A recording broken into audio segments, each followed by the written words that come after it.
Welcome back to another episode of Let's Talk Tesla, the weekly series where every Friday you can expect a video covering the latest Tesla news, leaks, rumors, and more. It is Friday, August 11th, and Tesla news has been plentiful, including new Cybertruck leaks as deliveries near, the Model 3 refresh codenamed Project Highland release date confirmed by Tesla, new EV tax credits to make Teslas even cheaper, and more. My name is Jeremiah, and let's get into it. Getting into our first story of the week, another week, another Cybertruck leak. A video from inside Giga Texas has finally revealed the Cybertruck's front trunk or Frunk size, and as expected based on most recent sightings and leaks, it is small, but at least there is a Frunk. Frunks are believed to be more valuable in electric pickup trucks versus regular passenger electric cars since they have beds instead of trunks. People want an enclosed storage compartment that can be kept clean, pretty much the opposite of what people would use a truck bed for. And even though Cybertruck's bed has a cover, a Frunk is still going to be appealing to many. Cybertruck was spotted earlier this year with its Frunk open for the first time, and it appeared to be pretty large. However, that just seems to not be the case anymore. We recently covered some pretty hilarious pictures of Cybertruck wraps here on the channel. One such picture showed the Frunk being open,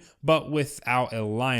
But thanks to this new leak, we can see that a liner is at least partially installed with some trim missing, but it does confirm that the Cybertruck will have a smaller-ish front trunk. Enough room for what seems like a few carry-on size suitcases or a decent load of groceries. Now, the front trunk is not the only close-up that we got of Cybertruck this week. We also got a close-up look at the wheels as well as the suspension and wheel well in a new sighting. This is the closest look to date that we've gotten, and it's all thanks to a user over on Instagram. The sightings gave us a good look at the Cybertruck without wheel covers. Like with the Model 3 and Model Y, Tesla is expected to make the base standard wheels of the Cybertruck aero wheels for better aerodynamic performance, but with a removable cover. Now, last year there was a report on Tesla obtaining a patent for an automatic tire inflation system. It appeared to be primarily designed for the Semi, but some speculated that it could make it to the Cybertruck since Tesla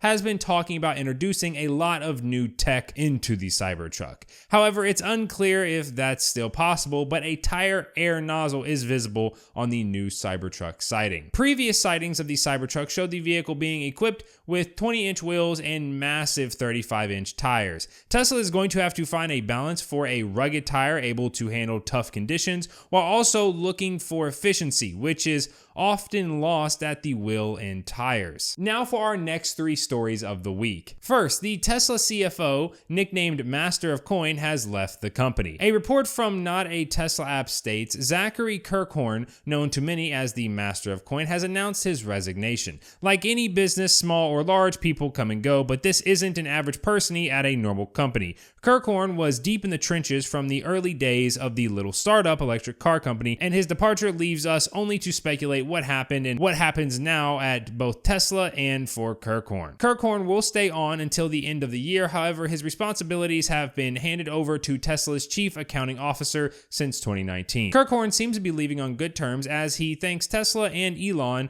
on his LinkedIn page, as well as Elon thanking him for his 13 years at Tesla over on Twitter, or X now. Kirkhorn's dedication to the company was undoubtedly monumental and likely far bigger than we will ever know, but he is replaceable. Just as we saw with the departure of the leader of Full Self-Driving, the company will continue. If you want my totally normal person opinion on this, Kirkhorn is not even 40 yet, with a $600 million net worth. He's probably just taking an early retirement. I mean, I know that's what I'd do. Next up, Tesla hires new manufacturing executive to lead elusive Giga Nevada expansion. Giga Nevada was the first major step in Tesla's effort to secure battery cell supply. Tesla partnered with Panasonic to deploy new battery cell production capacities at this facility. Those cells, of course, being used for Tesla vehicles and energy storage products. Giga Nevada was supposed to become the largest building in the world. However, the factory is only about 30% complete, and Tesla hasn't expanded the facility in years, as both Tesla and Panasonic have focused on optimizing the current production capacity. Here is what the factory is supposed to look like once it's been completed in yellow, and the existing section with Tesla's facilities in red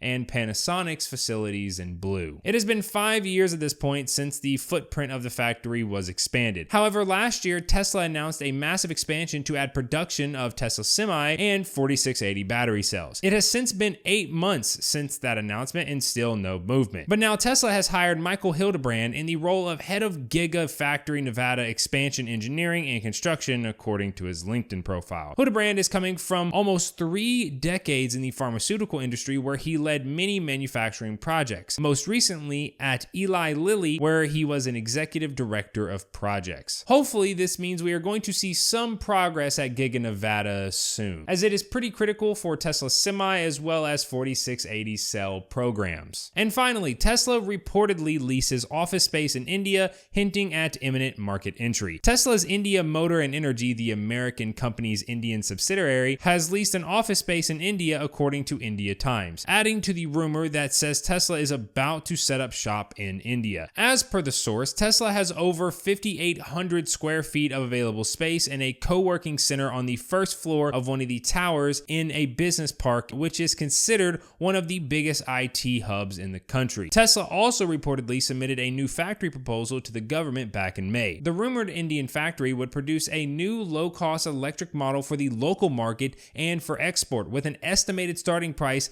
that's the equivalent of 24,600 USD or 2 million Indian rupees. Mahindra's, an Indian automaker with close to a 50% market share in light commercial vehicles, has stated they are prepared for Tesla and Tesla does not faze them. And well, let's see how that works out for them if that $25,000 Tesla does hit the Indian market. Now, getting into our next news story of the week, third-party app support is finally here. It wasn't long ago when a seemingly innocuous addition to the Tesla account setting third-party apps option under profile settings was added. Though initially without functionality, this subtle hint sparked speculation about Tesla's plans to support third-party apps. Fast forward to today, and the rumors have materialized into reality. Standard Fleet, created by Apple veteran and Tesla enthusiast David Hodge, is the first third-party service to be officially supported by Tesla. Via not a Tesla app, Standard Fleet is an intelligent solution designed with Tesla owners in mind. It offers seamless management of Tesla ride sharing and EV sharing without additional hardware. Instead, users can sign in with Tesla, and they have the assurance that their passwords and account remain confidential thanks to OAuth protocol. It's a new way to manage fleets, and it's as simple as signing in with your Tesla account. And although Standard Fleet is the first and currently only third-party service to be supported, exciting possibilities such as Apple Maps EV routing coming with iOS 17 and enhanced functionality on other services are now within reach. It's only a matter of time before Tesla opens up official support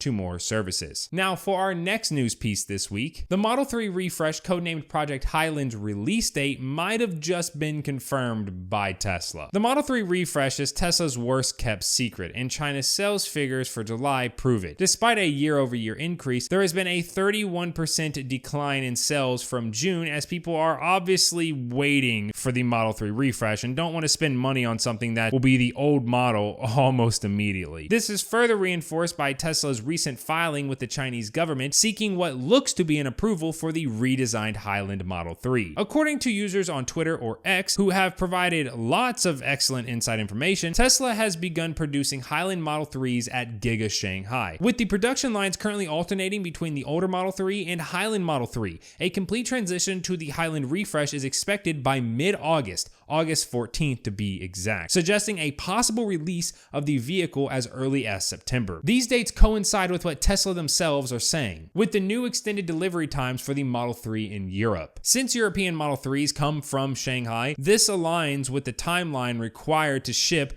a newly produced car from China to Europe. Those delivery dates currently showing October to January, along with inventory levels being at its lowest level in Europe. This, to me and many others, just screams Highland is right around the corner. I mean, Tesla is pretty much confirming it with their estimated delivery dates alone. Getting into the next bit of news for this week, Tesla has officially acquired a wireless charging startup. That's correct. Tesla has acquired German-based wireless charging startup Wifferen, an automaker that is expected to launch its own wireless charging platform. The official cost of the transaction hasn't been disclosed, but it is expected to be in the high double digits, likely between $50 to $100 million.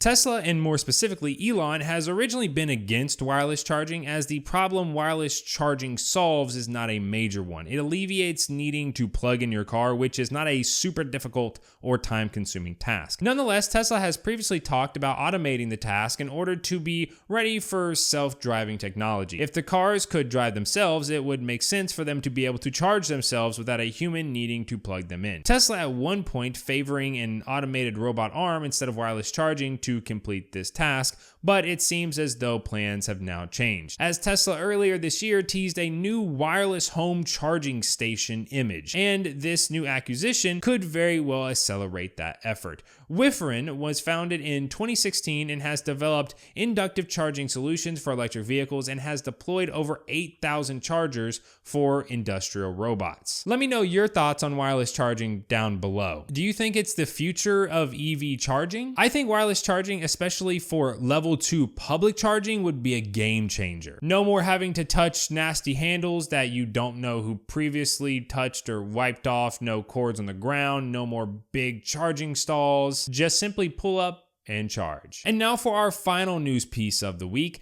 Teslas are now eligible for a $4,000 used EV tax credit, but there's a pretty low price cap. With the reform of the EV federal tax credit launched in 2023, came a new tax credit for used electric vehicles. However, none of Tesla's vehicles were on the list of eligible vehicles when it launched. And while there are quite a few hoops to jump through in order to get the tax credit, the biggest hoop, and more than likely the reason as to why Tesla didn't file for it in the first place, is the price cap of $25,000. Obviously, the big limiting factor will be the $25,000 max price tag, as it is fairly rare to find a Tesla under $25,000 aside from some of the older Model S vehicles and Model 3 vehicles with some pretty heavy mileage on them. However, with Highland right around the corner, that may help drive some used Model 3 prices down, and if you can snag a Tesla with the used EV credit, that would effectively be 30% off. Nonetheless though, it is good to see that Teslas are officially on the used EV tax credit list. But that is all the news for this week. If you enjoyed this episode of Let's Talk Tesla, then don't forget to leave a like. In the meantime, if you want to see 15 crucial steps that you need to take after taking delivery of your Tesla, I'll have that video on screen here or linked down below. If you're new to the channel and want to see more Tesla related content like this video, then feel free to subscribe, and I will see you all next week.